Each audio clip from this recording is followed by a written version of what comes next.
This is the Delhi station of All India Radio. Please stand by for our next broadcast.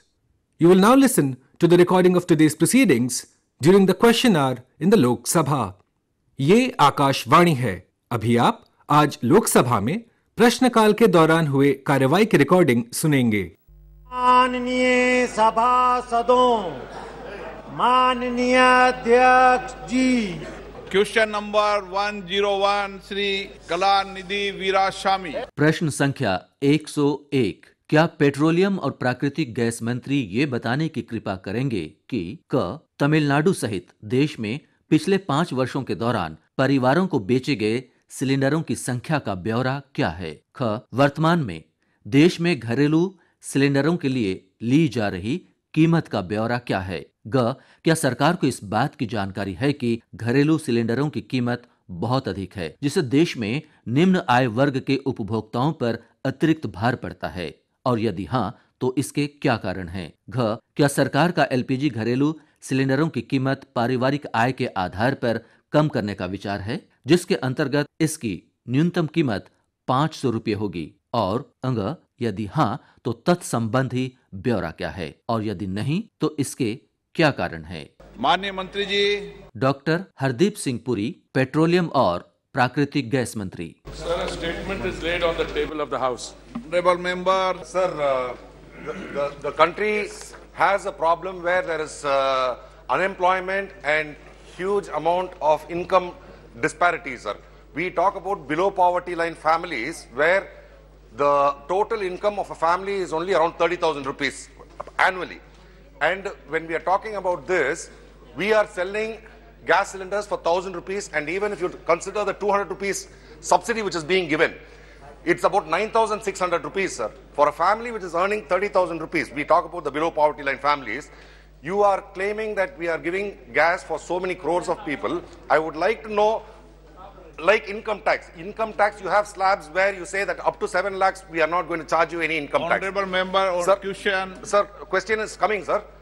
So I am asking, can you consider giving subsidy for LPG at a much better rate for these BPL families, where it can be given at probably 200 rupees per cylinder for the BPL families, and maybe at a higher rate for higher income groups? Mantri ji. Thank you. Honorable Speaker, sir, I want to, with your permission, draw the attention of the honorable member to the fact that it was precisely because the capacity to pay for families which are termed as BPL or below poverty line that the Ujjwala scheme was introduced. The Ujjwala scheme, sir, when it was introduced, initially it had 8 crore connections, and these 8 crore connections were provided a good 7 or 8 months before the time. We reissued another 1 crore 60 lakh cylinders under the Ujjwala scheme, where the lady member of the household is presented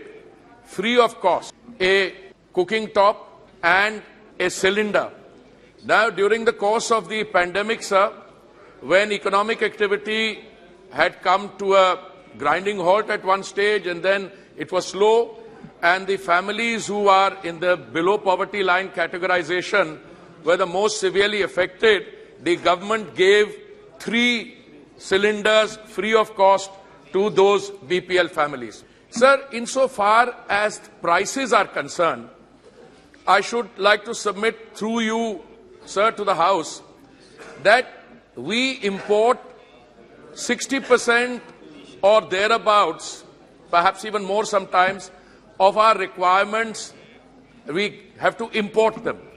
The import price, sir, is linked to what is called the Saudi CP or the Saudi contract price. And the interesting thing is that the Saudi contract price during the last 2 years or so, if we have to use this as a reference period, sir, it has gone up from 250 per metric tons per $250 per metric ton to something like $900 per metric ton. Today also I think it is around $751 per metric ton. Now, if your import bill is determined by the international price, then it is very interesting to analyze what the government did. Because the government is sensitive to the requirements, sir, of the consuming population, particularly, as the honorable member says, to the most vulnerable. We did not allow the cost of domestic LPG to increase. Saudi contract price, sir, went up 333%, and yet the price increase was very small for the domestic thing. In May 2022, precisely as the honorable member states, we introduced a 200... माननीय मंत्री जी संक्षिप्त में Sir, I would like to complete this. आपको इजाजत नहीं दी, आप इनका जवाब मत दिया करें। 200 एक बात सुन लें, प्लीज बैठें, प्लीज बैठे मंत्री। कोई भी माननीय मंत्रीगण नीचे बैठे कोई व्यक्ति टिप्पणी करता है तो आप उसका जवाब मत दिया करें। बिल्कुल सर, ये लाइन आपको कहीं दे दिया, लेकिन आप उन पर बहस करना चाहते हैं। उनसे तो सर बहस करना, मैं कौन होता हूं? बहस से इतने विद्वान हैं, लेकिन आप चर्चा मत करो। हैं, तो मैं कौन होता हूं? मैं जिनको अलाउ करूं उनका जवाब दो आप। Sir, I want to conclude this, that at the end of the day, sir, at a time when the Honorable Prime Minister was providing 3 free meals, dry rations, to a very large segment of our population, even at that stage, we did not allow the price of domestic LPG to go up. Now, at the end of the day, that 200 rupees subsidy, what is a subsidy? It is taxpayers' money. And as the honorable member says, the ones who are most vulnerable, we are always ready. Left to this House and the honorable Prime Minister, it would be ideal if the international or the Saudi contract price could come down from 750 further down. It would enable domestic LPG to be sold at even more economical rates. So I wish to submit this in response to what the honorable MP has said, and I always stand ready to be able to, I would also be able to provide further details to all this. Sir. Thank you, sir. Sir, I was only trying to reiterate that 33% of a family's income goes towards gas is probably not acceptable, and how it can be alleviated. My next question is, what is the status of your investment in Mozambique, sir, where there is a huge project which is taken by Total, and there are some unrests over there, and if that happens, probably gas can be made a lot more cheaper in India. So I would like to know what is the status of the project which is happening in Mozambique. Sir, I want to thank the honorable member. It is my understanding that at least the context that I have set out and the international situation. Sir, as part of the many initiatives which have been taken during the last several years, import of gas, acquisition of assets outside, increasing domestic production of gas. Sir, I'd like to inform the honorable member through you, sir, that last year our domestic production went up by 18%. This year also it's going up 18%. But for an economy which is thriving, where the rate of growth is 6.5% and 7%, where our growth rate, sir, is 3 times the global average. So we have a situation, the more demand for energy is arising on a daily basis. Insofar as the investment in Mozambique is concerned, sir, the honorable member has referred to unrest. Sir, there is an issue there. We are in partnership with an international group of companies. He mentioned one of them. And there are local conditions which are of, I would say, I would perhaps call it unrest is too mild a term, but there are issues of dealing with a form of insurgency there. We are in touch with these people, and the project is under what is called force majeure. And the $6 billion investment by Indian companies, we are very confident that due to the negotiations we are having both with government parties and the others, people taking on responsibility, we will find a way and to navigate through this problem so that gas not only from Mozambique but from several other sources where we are getting gas from, and at the end of the day the international price is determined by a variety of factors. And you know, one of the analysis I read, sir, was in a few years' time, this will be all a thing of the past because there will be so much gas available. But we have to navigate the next 2 or 3 years through the kind of global situation as it exists today and as it is evolving. Thank you, sir. Srimati Supriya Sule. Sir, I would just like to ask the Honorable Minister, I appreciate you saying that for Atmanirbhar Bharat in 9 years you've managed to increase, but you're still at 60%. So from where did you start to bring it to this 20%, which you said you increased it by 16 and 16? So the domestic, if you could clarify. And my second limit, it's a question is, in the international process, what you mentioned, we've had a slight conflict with our various relationships because of the amount of oil and gas that we're getting from Russia. So that was a big benefit, and that's what came in the media. So why is that benefit of the oil cost not given to the consumer? So if you had made that agreement with Russia, which has come in the newspapers, and we have strained our other relations worldwide, including with America. So how does this balance work, and why is the common man not getting the cylinder cheaper if you think you've done such a good intervention? Honorable Speaker, sir, I think I should start by saying that precisely because the government wants to insulate our domestic consumer from the volatility which results on account of the international prices, we took a number of steps. First of all, if you look at the scale, in 2014, sir, we had 14 crore connections, gas connections. That has risen to 31 crore or more than that. Today, apart from the 31 crore connections, several other things have happened. Our gas pipeline, which was at something like 14,000 kilometers in 2014, we are taking it to 33,500 kilometers. That is a target. We are already at 23,500 kilometers. Our domestic production, I mentioned, has gone up 18% last year and 18% this year. But we still have to, after that increase in production, import 60%. Now the issue, sir, here is oil marketing companies have not increased the price. They took a massive loss, huge losses, on account of the fact that they were not able to pass through onto the consumer the international price at which they were importing. So they had 28,000 crores loss, for which the government compensated them for 22,000 crores. Equally, insofar as petrol and diesel prices are concerned, sir, on two occasions, thank you for giving me this opportunity, in November 21 and again in May 22. Geeta Vishwanathan का announce कर दिया, आप बैठ जाइए. गीता विश्वनाथन जी.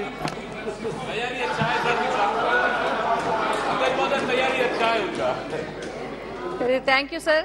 I convey my thanks to Honorable Minister for more and more connections given to under Ujjwala scheme. Sir, thank you. But I would like to know from the Honorable Minister, it is estimated that rural households with LPG connections are spending 6.7% of their income on fuel, which was 40% than the amount they were paying. Honorable Member, short mein.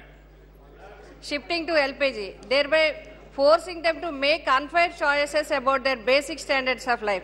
I would like to know from the Honorable Minister. माननीय मंत्री जी,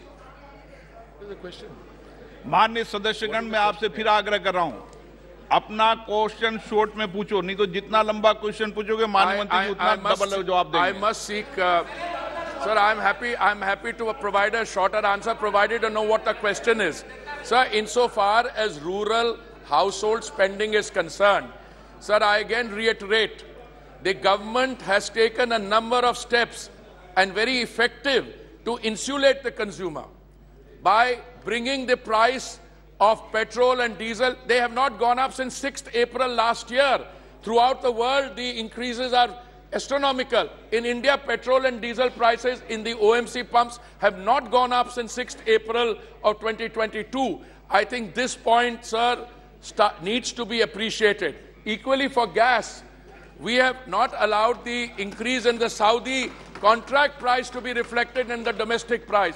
Sir, it is so easy to get excited and talk about things. The ground situation is India stands out as a shining example where the consumer has not had to face the increase in the global volatility and price increases. As I said, on 6th April 2022, petrol and diesel prices have not gone up in India, whereas they have shot up. You only need to look at what is happening in our neighboring countries. In one country, after 8 o'clock, you can't switch on the electricity because there is no energy.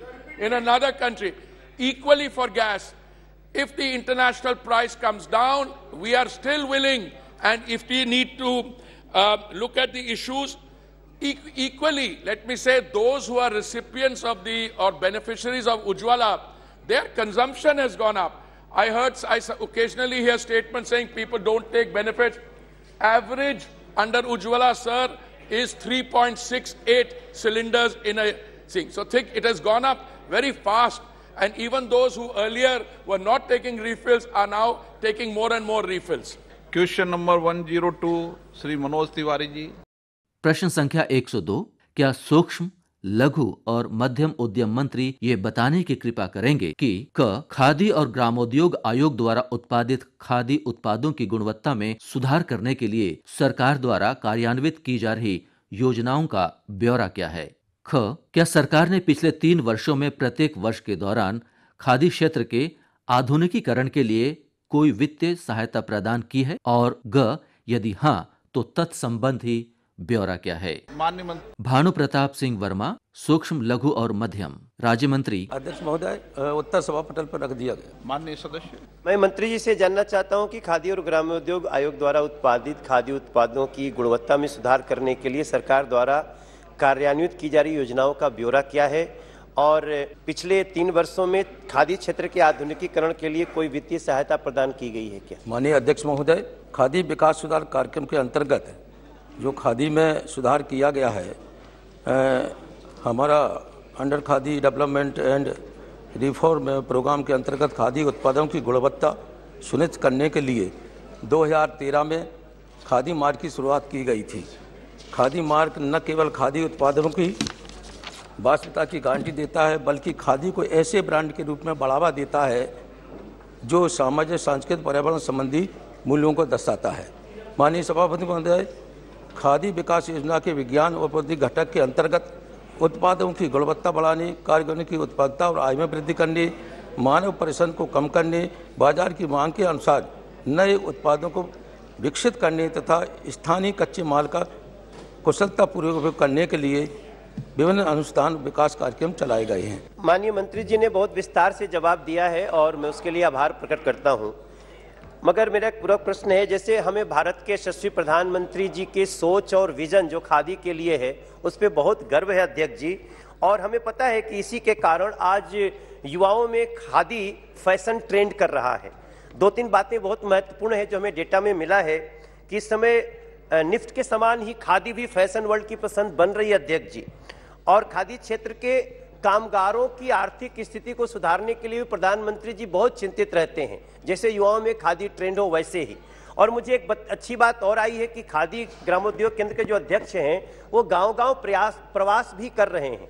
पर मेरा प्रश्न है कि मंत्री जी बताएंगे कि जैसा वर्षों से जो गरीब कामगार हैं जो इस खादी को बनाने में सूत काटते हैं, जिनके लिए प्रधानमंत्री जी हमेशा चिंतित रहते हैं कि इनकी आर्थिक स्थिति अच्छी हो, क्या उनका वेजेस बढ़ाने का कोई प्रावधान है, कोई योजना है, उसमें जानकारी चाहिए। माननीय अध्यक्ष महोदय, विशेष रूप से निफ्ट की जो बात की है उसके लिए गांधीनगर, बेंगलोर, कोलकाता और शिलांग में हब बनाए गए हैं, जिससे उनके कामों को ज़्यादा से ज़्यादा काम किया जा सके और नई नई फैब्रिक का उत्पादन किया जा सके।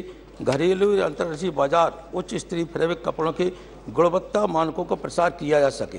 विशेष रूप से हमारे जो माननीय सदस्य हैं उन्होंने कहा है कि हमारे जो कारीगर हैं उनकी गुणवत्ता के लिए, उनके सुधार के लिए क्या कुछ पैसा बढ़ाया जा रहा है। विशेष रूप से जब वो कर्तन करते हैं तो उन्हें 7.5 रुपये दिया जाता है एक कर्तन पर, लेकिन इसे बढ़ाने का प्रावधान किया गया है, इसमें कुछ न कुछ पैसा बढ़ाया जाएगा। निशिकांत दुबे। धन्यवाद सभापति महोदय। अध्यक्ष जी, माननीय प्रधानमंत्री जी के कारण खादी आज 1.5 लाख करोड़ से ऊपर का टर्नओवर कर रहा है।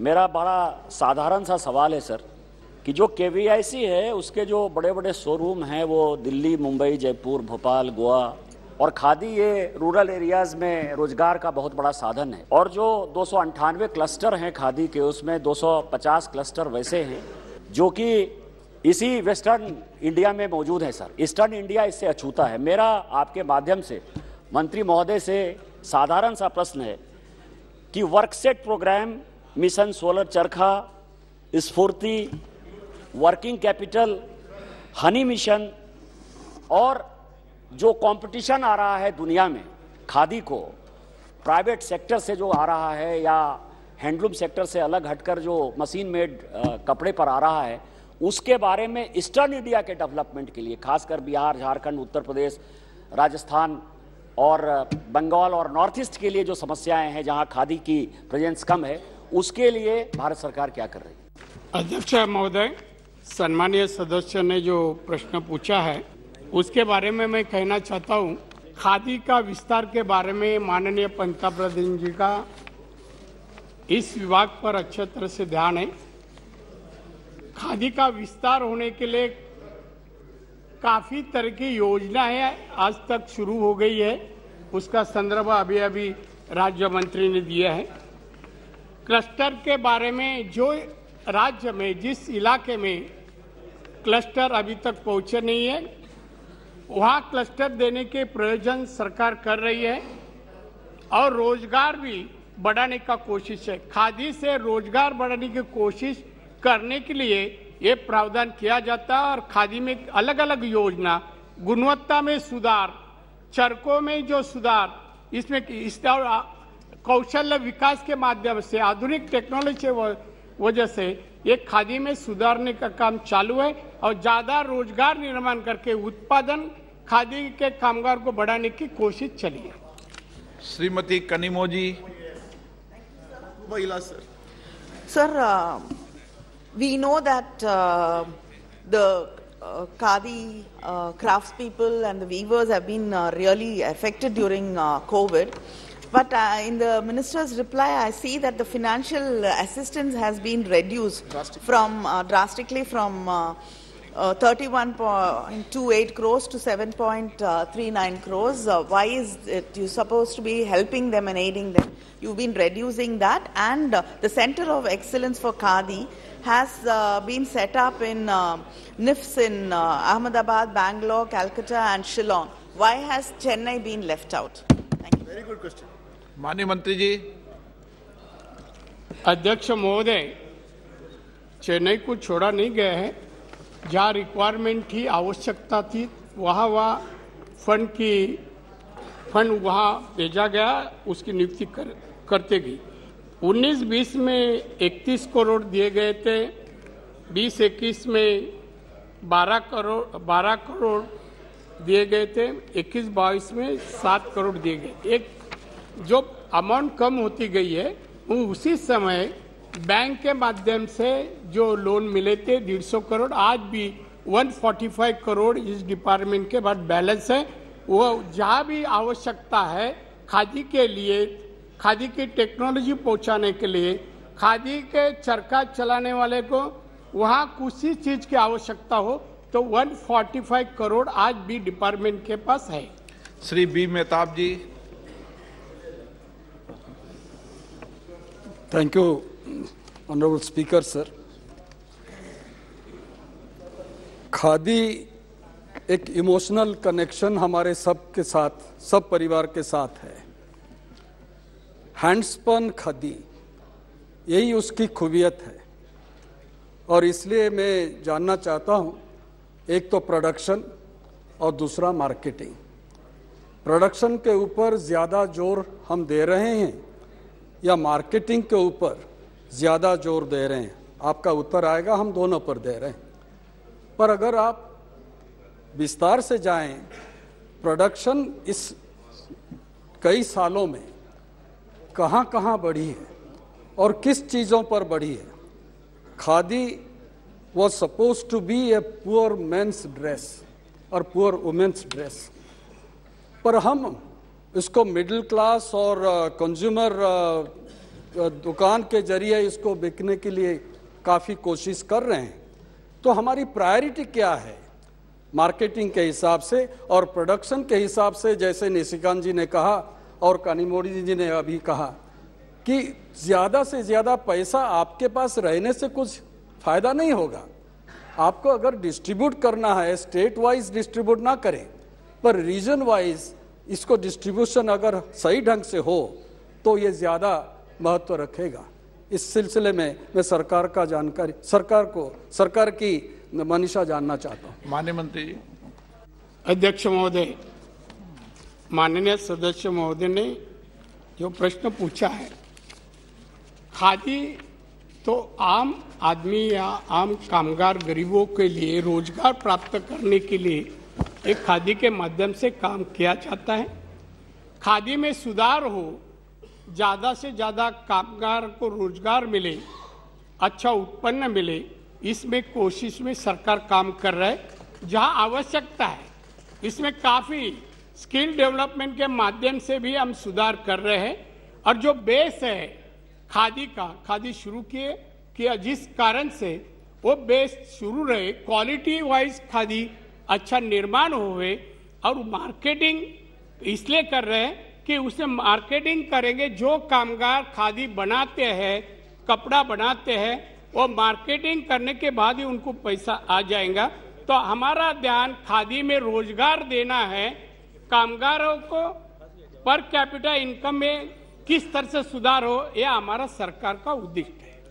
क्वेश्चन नंबर 103 से मोहन भाई कुंडारिया। प्रश्न संख्या 103। क्या आवासन और शहरी कार्य मंत्री ये बताने की कृपा करेंगे कि क राजकोट में स्मार्ट सिटीज मिशन SCM के तहत किए गए कार्यों का ब्यौरा क्या है? ख उक्त उद्देश्य के लिए अब तक स्वीकृत, आवंटित और व्यय की गई धनराशि का ब्यौरा क्या है? ग क्या सरकार द्वारा किए जा रहे कार्यों की गति से संतुष्ट है? घ यदि हाँ तो तत्संबंधी ब्यौरा क्या है और ये किस सीमा तक है? अंग क्या सभी कार्य समय पर पूरे होने की संभावना है और यदि हाँ तो इस संबंध में सरकार द्वारा उठाए गए कदमों सहित तत्संबंधी ब्यौरा क्या है? माननीय मंत्री जी। डॉक्टर हरदीप सिंह पुरी, आवासन और शहरी कार्य मंत्री। Sir, a statement is laid on the table of the House. माननीय सदस्य। माननीय अध्यक्ष महोदय, मैं आपका माध्यम से देने के लिए प्रधानमंत्री और मंत्री का मैं आभार व्यक्त करता हूं। खास करके राजकोट स्मार्ट सिटी में 71 प्रोजेक्ट परियोजना में स्टार्ट किया था, उसमें से 33 परियोजना पूर्ण हुई है, 38 परियोजना का काम चालू है। सरकार की 2017 से 2023 तक 5 वर्ष की परियोजना था, वो जो प्रोजेक्ट 38 चालू से उसमें समय मर्यादा बढ़ाने के लिए सरकार कोई सोच रहा है क्या? Honorable Speaker, sir, I want to thank the honorable member for raising this question on the smart city project in Rajkot. और जैसे माननीय सांसद ने कहा, यहाँ पे राजकोट में टोटल 71 प्रोजेक्ट हैं 2161 करोड़ के कॉस्ट के लिए। इसमें 33 प्रोजेक्ट ऑलरेडी कंप्लीट हो गए हैं 803 करोड़ के, और 38 प्रोजेक्ट जो हैं 1355 करीब करोड़ के, which is work in progress. Sir, अभी ये जो योजना है इसमें फंडिंग जो है जून 2023 तक की हमने प्रोविजनिंग की है, और जिस तरीके से राजकोट में काम हो रहा है, माय असेसमेंट सर इज के Rajkot is one of the more successful amongst the successful smart city projects.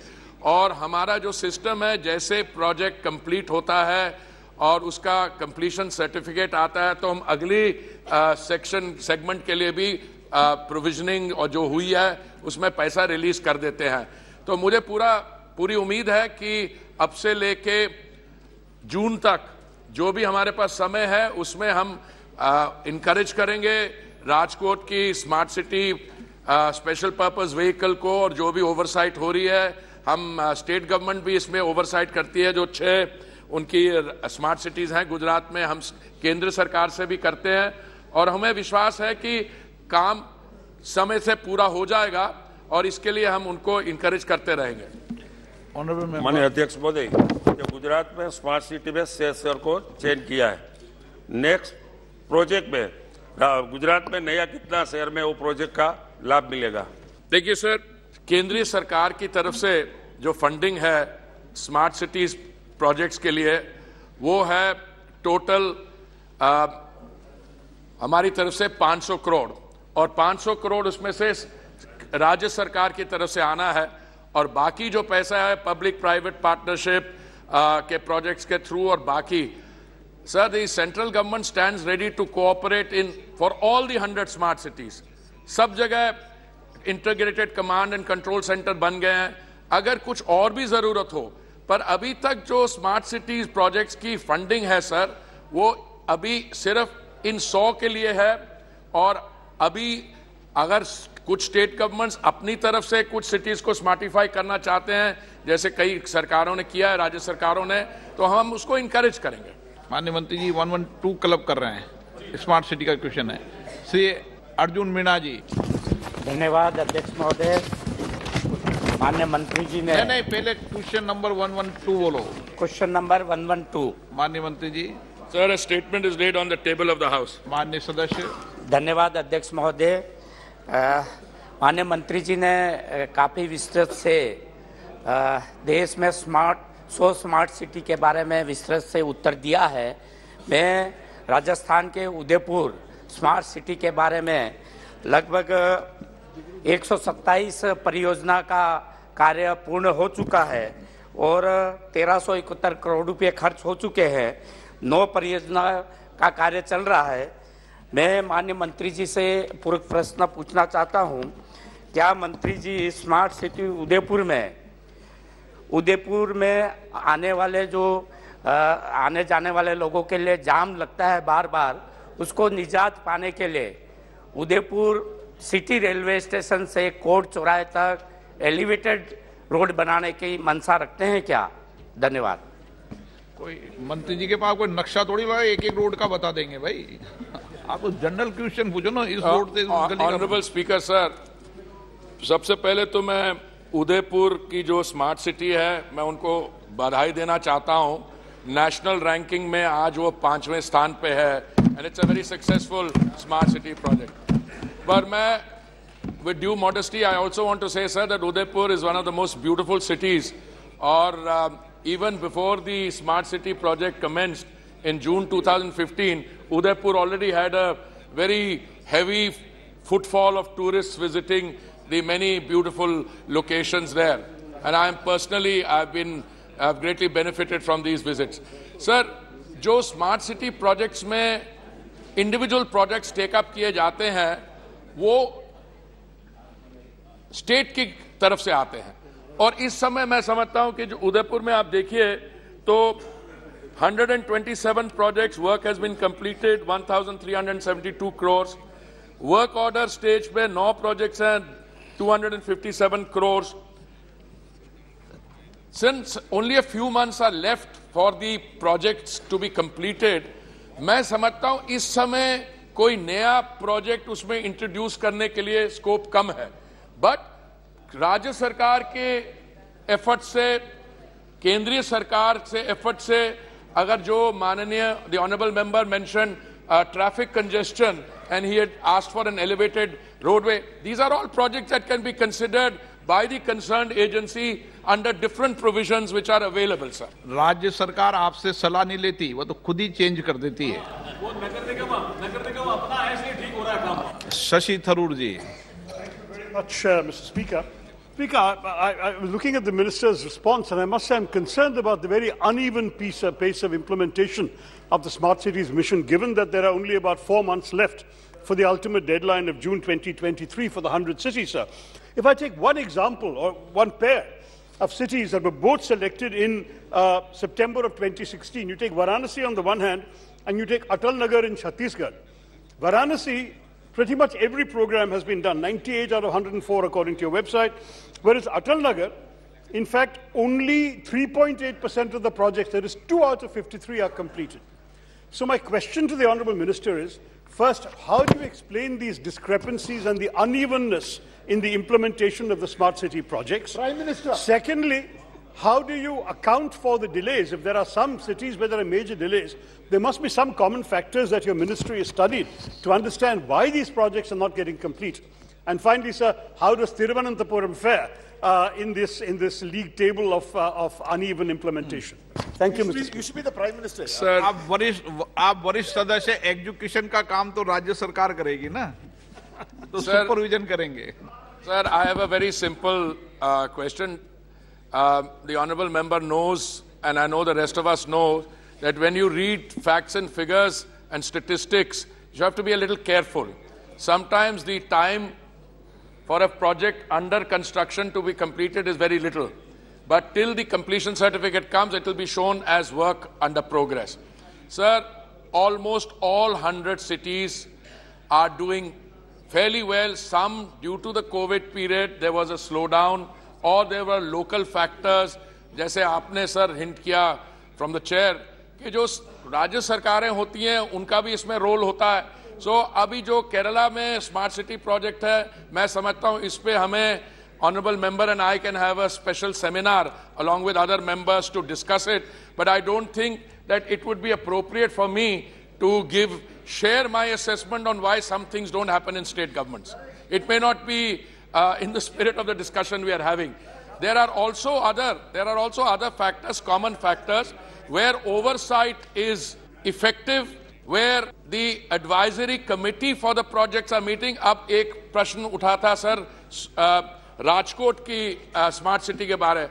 मुझे बहुत खुशी होती है आपको ये बताने में कि उसकी जो एडवाइजरी कमेटी है जिसमें honourable MP is also a member, उनकी 16 मीटिंग्स हो चुकी हैं. हर एक क्वार्टर में उनकी मीटिंग होती है. तो जहां पे the local MPs and elected representatives take this thing, there is a very big difference. जहां तक ये अनइवन प्रोग्रेस है, आई वुड रिक्वेस्ट कि जब हमारी आप वेबसाइट भी देखें तो उसमें वेबसाइट में भी देखें तो वेबसाइट भी देखें, Varanasi was declared A smart city in September 2016. Atal Nagar came in round 3 much later. So to compare something which is in round 1 to something which is in round 3 also requires what I call, and if I may have your permission, it's what is called a statistical hop, step and jump, which I think educated members and analysts should try and avoid indulging in. Adhir Ranjan जी, मेरा सवाल दूसरे सवाल पे है. मुझे दूसरे सवाल पे पूछना है सर. पूछे ना. नहीं, वो मंत्री नहीं. तो आप उठे क्यों थे? आपको अगर प्रश्न नहीं पूछना था तो आप उठे क्यों थे? सर इसलिए उठा था कि शशि थारूर जी जो सवाल पूछा था सर, ये डिस्क्रिपेंसी के बारे में उनका सवाल स्पष्ट था कि बनारस वो विद्वान है आप उनका सब, लेकिन our concerned minister is a well loquacious minister in the house. He knows how to deviate, how to deflect, and how to. Question number.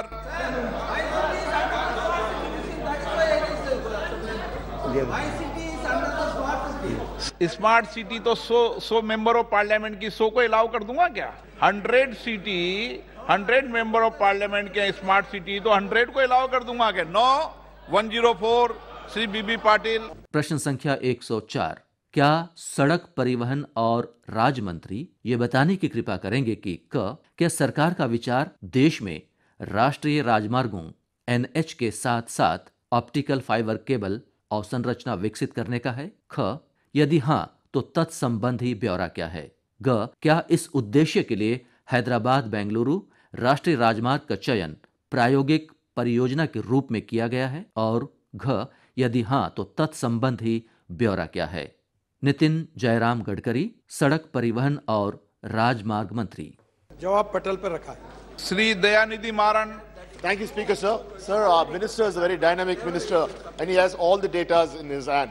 I just find fingertips. I just want to ask you, sir, you're doing this pilot project about 2 parts. The first part is this: how you ensure that when you lay these fibers, you don't expand the roads again, so that these fibers don't get affected? And is this fibers which you are laying for along with the national highways, will it be exclusively for the national highway program, or will it also be leased out to other private operators like internet ISPs and other service providers? So part B, since Bengaluru is being mentioned, and we have been making a severe request for you. So recently I had an opportunity to travel to Ranipet from Chennai. The roads are pathetic. So all the land has been given by the state government. The expansion work is all lands, but your contractors have gone to the court. For the last 4 years, sir, the Chennai-Bengaluru highway is in a mess. It takes nearly to cross, 100 kilometers. It takes 4.5 hours. It's in a very pathetic state. So I know you will come and tell me that because all the contractors have gone to court. Sir, what is this process?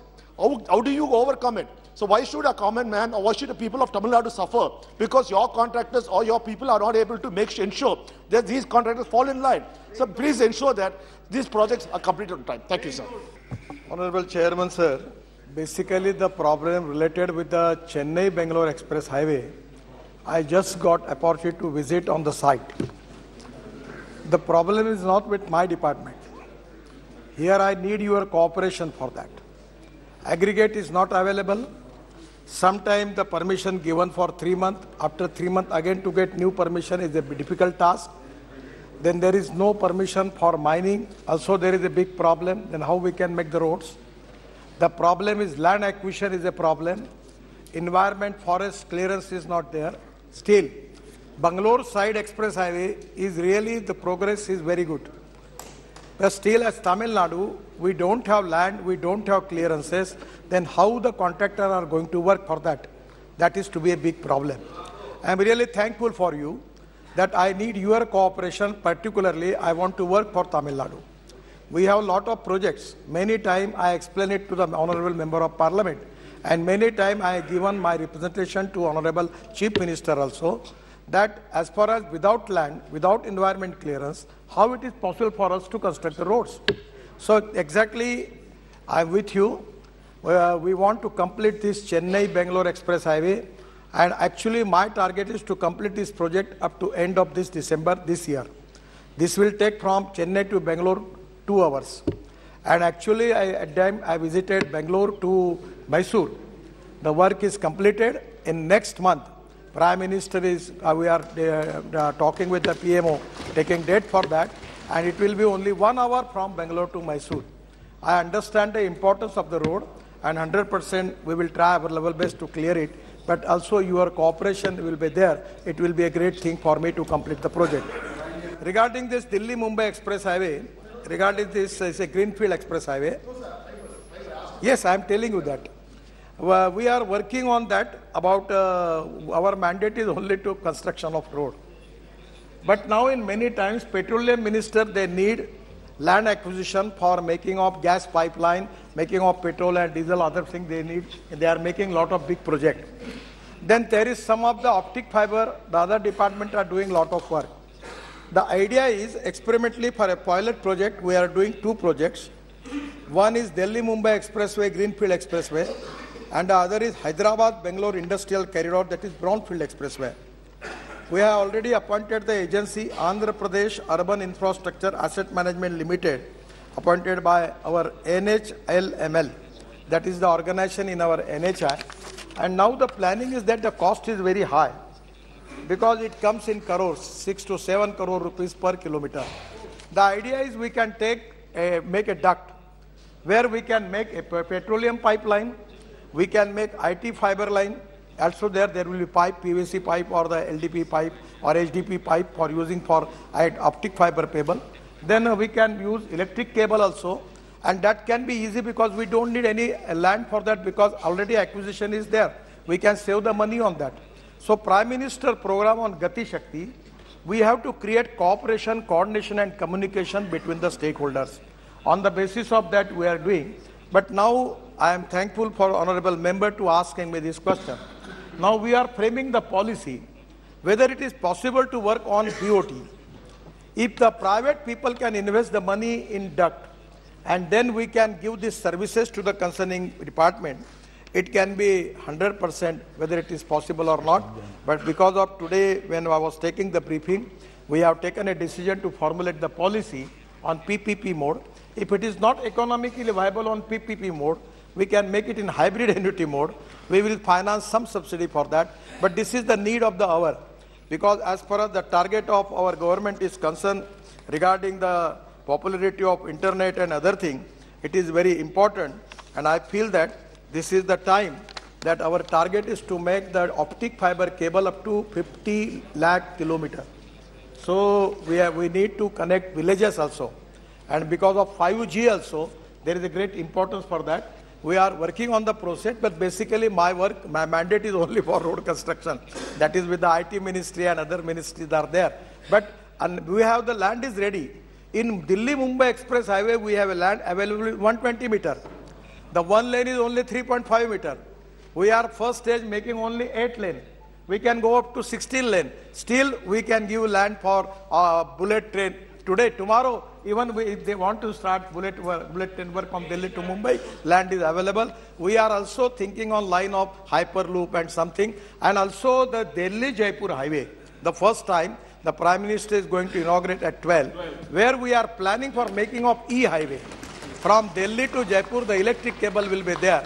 And the futuristic technologies are concerned. The idea is our truck and buses like the train, they're taking the advantage of that cable and going through Delhi to Jaipur. We are working on that, and that is also a first pilot project. I don't know whether how it can going to be a success, but it is a first trial for that. I'm very much thankful for you for asking me this question. And again, I'm humbly request you, all members of Tamil Nadu, in your constituency regarding NHI work, please cooperate us. We want to do it. Question number 105 Shrimati सजदा अहमद। प्रश्न संख्या 105। क्या जल शक्ति मंत्री ये बताने की कृपा करेंगे कि क देश में खपत से संबंधित वाटर फुटप्रिंट को कम करने के लिए सरकार द्वारा क्या कदम उठाए गए हैं? ख क्या सरकार ने इस बात का संज्ञान लिया है कि भारत का विशाल वर्चुअल वाटर ट्रेड जल सुरक्षा के लिए एक बड़ी चिंता का विषय है, और यदि हाँ तो तत्संबंधी ब्यौरा क्या है? ग क्या सरकार ने अधिक वर्चुअल वाटर वाली वस्तुओं के निर्यात को कम करने के लिए कोई कदम उठाए हैं, और यदि हाँ तो तत्संबंधी ब्यौरा क्या है?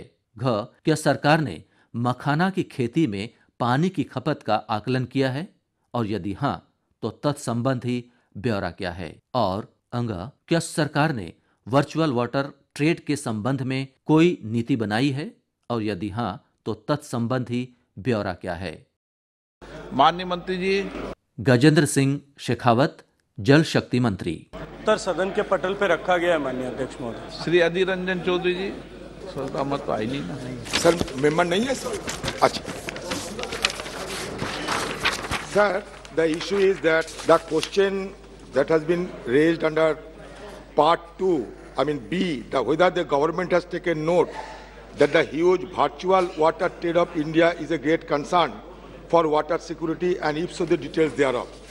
In your reply, in part B, you just check it out that this has not been spelled out in an elaborate manner. BC has been marked, but the core issue of virtual water trade has been conspicuously absent in your explanation in part B and C. We know that in the year 1993, the virtual water trade was conceived by Tony Allen. The name itself implies import and export of hidden water in various products.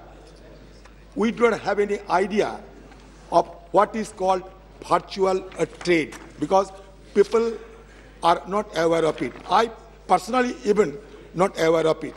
Do you have any policy of virtual water trade in India? And what are the challenges and what are the benefits? Have you ever estimated on it? Because in the prevailing situation, I think this could be considered. But the question was raised, but the answer is seriously deficient. So that is why I thought it prudent to flag your attention. धन्यवाद माननीय अध्यक्ष महोदय। माननीय सदस्य ने virtual water trade के बारे में अपनी अनभिज्ञता और सदन की अनभिज्ञता के बारे में चर्चा की है। जिन सज्जन का नाम माननीय सदस्य ने लिया है, उन्होंने एक अध्ययन करके ऐसा बताया कि बहुत सारे क्योंकि जो भी कुछ उत्पादन होता है, चाहे भोजन का उत्पादन है, जो कपड़े हम पहनते हैं उसका उत्पादन है, जो हम सेवाएं जो हम उपयोग में लेते हैं, हर एक तरह की सेवा में कहीं ना कहीं पानी की आवश्यकता होती है। जो कृषि के उत्पाद भारत एक्सपोर्ट करता है, उसको लेकर के माननीय सदस्य ने ये चिंता व्यक्त की थी कि हम जो चावल निर्यात करते हैं, हम गेहूं निर्यात करते हैं, हम कपास निर्यात करते हैं, हम चीनी निर्यात करते हैं, ये सभी वाटर गजलिंग क्रॉप्स हैं और इनके निर्यात के चलते हम वर्चुअली पानी को निर्यात कर रहे हैं, जो कि भारत जैसे देश में जिसमें पानी की कमी है, निश्चित रूप से चिंता का विषय है। मैं माननीय सदस्य की जानकारी के लिए बताना चाहता हूं कि भारत सरकार ने जो कृषि के क्षेत्र में पानी उपयोग होता है, इसके उपयोग को कम करने के लिए निरंतर प्रयास किए। माननीय प्रधानमंत्री जी के नेतृत्व में हमने स्मार्ट इरिगेशन को बढ़ावा देने के लिए, प्रेशराइज पाइप्स के माध्यम से इरिगेशन को बढ़ावा देने के लिए, जिसके लिए सामान्यतः माना जाता है कि 20% पानी की बचत होती है। और मैं यहाँ उल्लेख करना चाहता हूँ मध्य प्रदेश का, कर्नाटक का, महाराष्ट्र का, गुजरात का, इन सरकारों ने इस दिशा में बहुत बेहतरीन काम किया है। इसके अतिरिक्त जो है पर ड्रॉप मोर क्रॉप से आपको जानकारी होगी, माननीय प्रधानमंत्री जी ने कहा कि हमें हर एक बूंद से अधिकतम उत्पादन हो सके, इस दिशा में काम करना चाहिए। माइक्रो इरिगेशन को प्रमोट करने के लिए भी सरकार काम करती है। इन सब के अतिरिक्त भी यदि मैं माननीय सदस्य और सदन की जानकारी के लिए निवेदन करना चाहता हूं, आप सबको इस विषय का संज्ञान है कि इस वर्ष को भारत के माननीय प्रधानमंत्री जी के आग्रह पर और अनुरोध पर मिलेट ईयर के रूप में घोषित किया गया है। मैं ऐसा मानता हूं कि जिस तरह से दुनिया में फूड पैटर्न्स चेंज हो रहे हैं और उसके कारण से जो अवेयरनेस बढ़ रही है, it's an opportunity for our nation, क्योंकि हम दुनिया में सबसे ज़्यादा मिलेट्स पैदा करने वाले देश हैं, सबसे ज़्यादा वैरायटी ऑफ मिलेट्स पैदा करने वाले देश हैं। अगर इस समय में हम अपने किसानों को उसमें प्रोत्साहित करके अपने देश में और पूरे विश्व भर में उपभोग के लिए मिलेट्स पैदा करें तो हम वाटर फुटप्रिंट को नीचे ला सकते हैं। इसके अतिरिक्त भी वाटर फुटप्रिंट को कम करने के लिए विशेष रूप से, क्योंकि ये चावल के संदर्भ में कहा गया है, चावल के उत्पादन में आईसीआर ने इस तरह की सीड वेराइटीज को डेवलप किया है कि उन सीड वेराइटीज से पानी के उपयोग को 1/4 25% तक लाया जा सकता है। जहां 1.2 से 1.8 मीटर तक स्टैंडिंग वाटर, क्यूबिक मीटर तक स्टैंडिंग वाटर की आवश्यकता है, उसको 30 सेंटीमीटर तक रिड्यूस किया जा सकता है।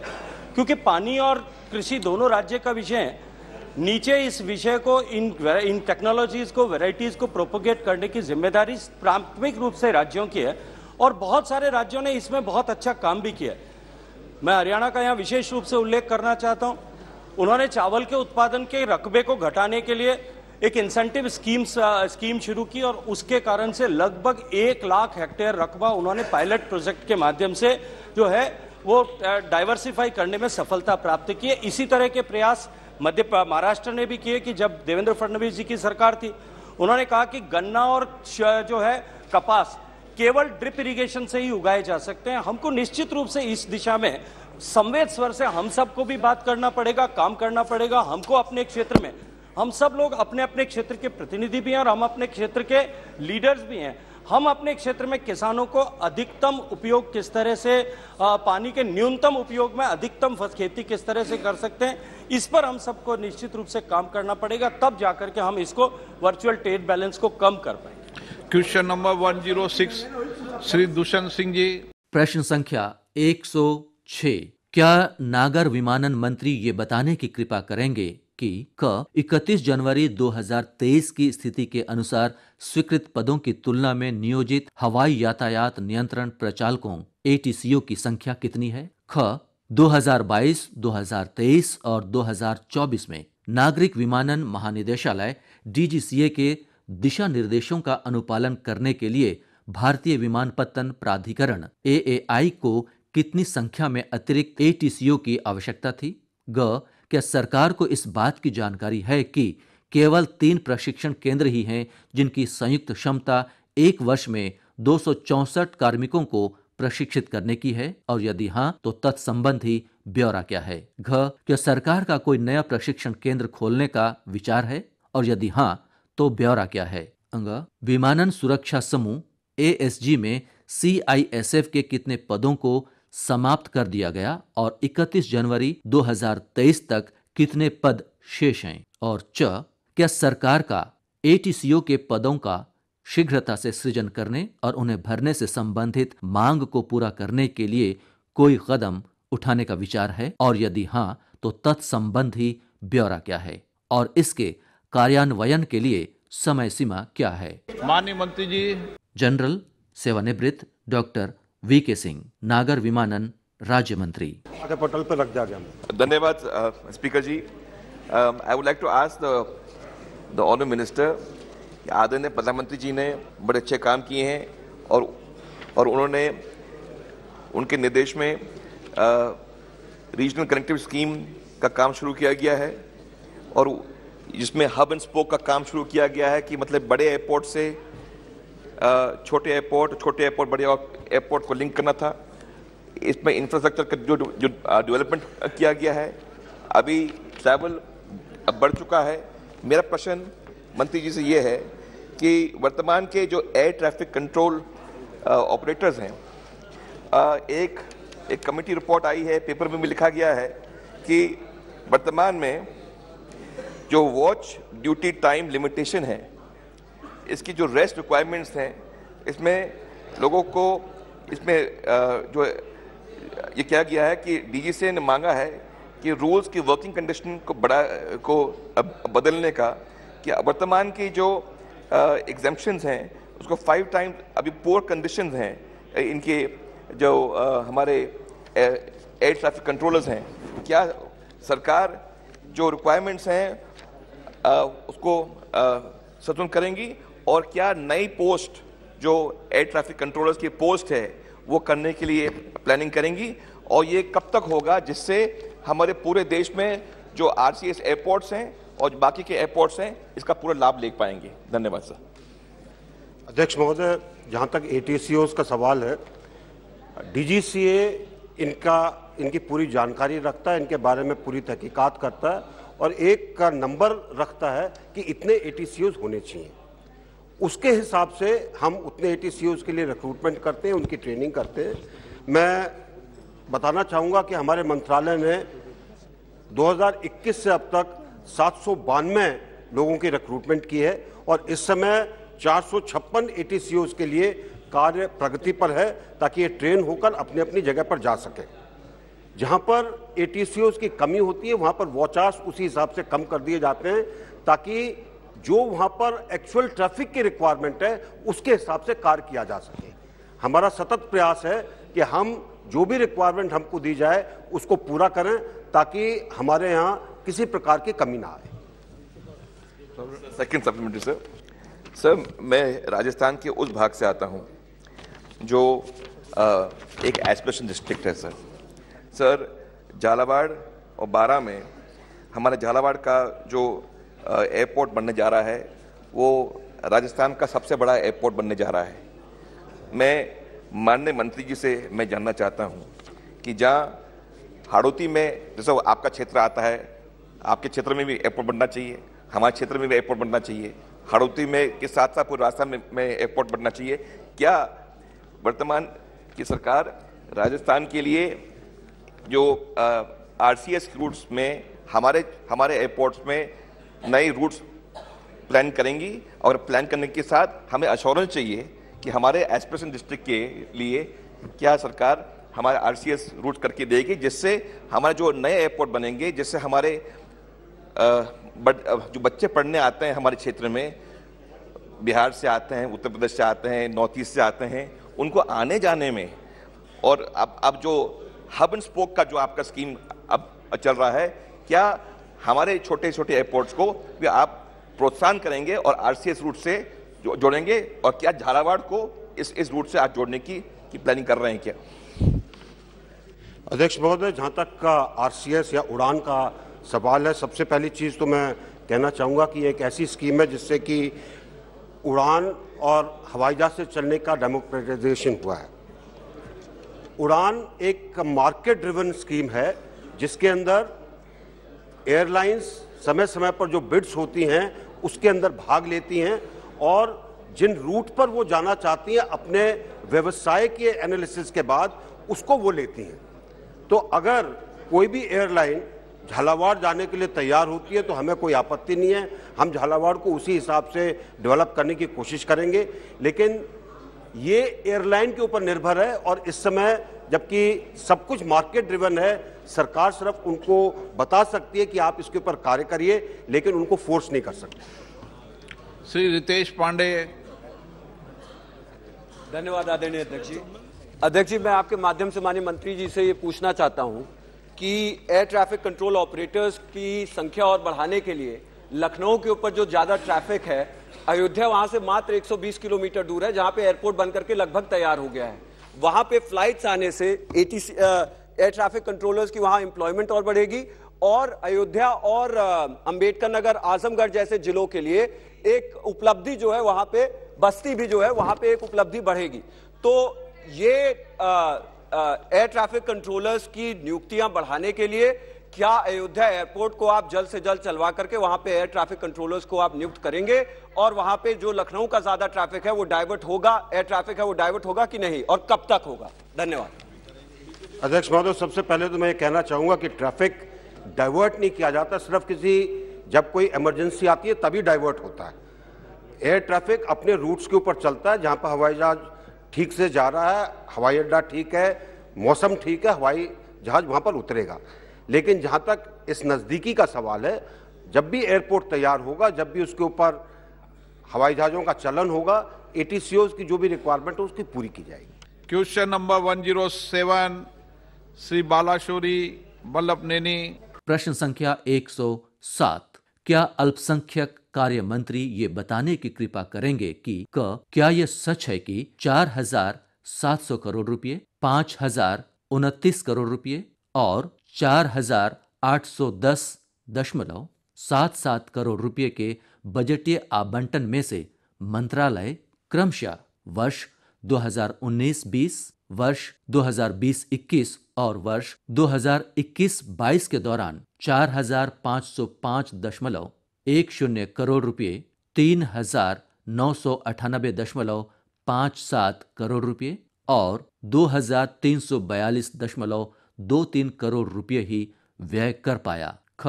यदि हाँ तो तत्संबंधी ब्यौरा क्या है और आवंटित धनराशि के इतने कम उपयोग के क्या कारण हैं? और मंत्रालय द्वारा धनराशि के समुचित उपयोग के साथ साथ निर्धारित लक्ष्यों की समय पर प्राप्ति सुनिश्चित करने के लिए क्या कदम उठाए गए हैं, उठाए जाने का विचार है?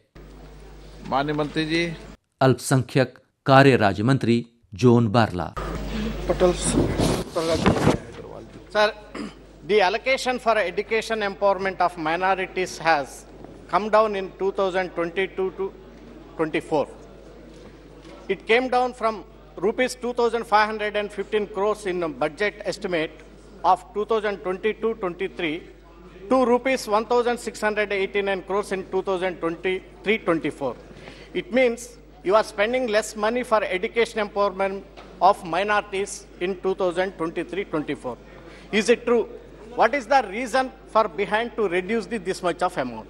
माननीय अध्यक्ष महोदय, सरकार ने कौशल विकास और उद्यमिता मंत्रालय, सामाजिक न्याय और अधिकारिता मंत्रालय एवं वस्त्र मंत्रालय, संस्कृति मंत्रालय, महिला एवं बाल विकास मंत्रालय और ग्रामीण विकास मंत्रालय की विभिन्न योजना के माध्यम से अल्पसंख्यक, विशेष रूप से आर्थिक रूप से कमजोर और सामाजिक के रूप क्रम विशेष अधिकारी प्राप्त वर्ग सहित हर वर्ग के कल्याण और उत्थान के लिए विभिन्न योजना को लागू किया। अल्पसंख्यक कार्यालय मंत्रालय केंद्रीय रूप से अधिसूचित 6 अल्पसंख्यक समुदाय के लिए सामाजिक, आर्थिक और शैक्षणिक सशक्तिकरण के लिए विशेष रूप से देश भर में विभिन्न योजनाओं को लागू करता है। पिछले 5 वर्ष के दौरान मंत्रालय द्वारा कार्यान्वित शिक्षण सशक्तिकरण योजना, मैट्रिक पूर्व छात्रवृत्ति योजना, मैट्रिक उत्तरोत्तर छात्रवृत्ति योजना, मैट्रिक संसाधन अतिरिक्त योजना, रोजगार का आर्थिक सशक्तिकरण योजना, प्रधानमंत्री PM आवास योजना, जैसे हम लोग अल्पसंख्यक को ऋण प्रदान करने हेतु राष्ट्रीय अल्पसंख्यक विकास एवं वित्त निगम NFDFC को नियुक्ति करते हैं। विशेष योजना जियो फारसी, भारत में फारसियों का आबादी में हो रही गिरावट को रोकने के हेतु योजना, कौमी वक्फ बोर्ड योजना। प्रश्नकाल समाप्त।